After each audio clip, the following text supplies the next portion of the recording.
Gerald W. Brister in our series, Where Did America Go? Where did my country go? Where did our country go? In the last 70 years of my life, like I said, I've watched things change dramatically. Part of it, and most of it, I believe, was in the schoolhouse. Oneness, one everything. The Bible warns against one world anything. If you're a Christian, you know that. And here we're in front of a church that was built in the late 1880s also. A lot of the stuff in here is late 1880s. It is, I believe, an Episcopal church. That was the denomination that had it. But it didn't really matter back in that time because you could be Catholic, you could be Jewish, you could be whatever, and everybody believed in the Ten Commandments. It was the constitution of Christian belief. And it was wonderful. We were in unison about that. Everybody was free to do this, worship that, but we were anchored to the basic truths of God's Word.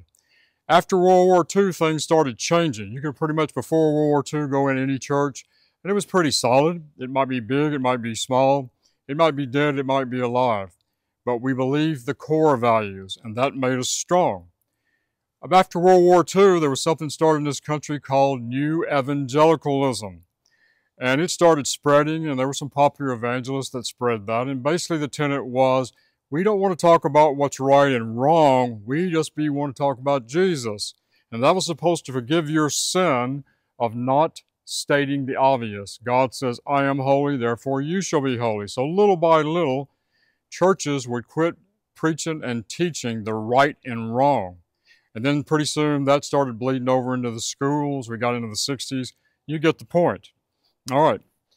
As that movement grew, then we grew into what was called seeker-friendly megachurches. And people liked not having to hear about the rights and wrongs. They were okay to hear about Jesus back then. Just don't tell me about the right and wrongs. That expanded and became more apostate into seeker-friendly.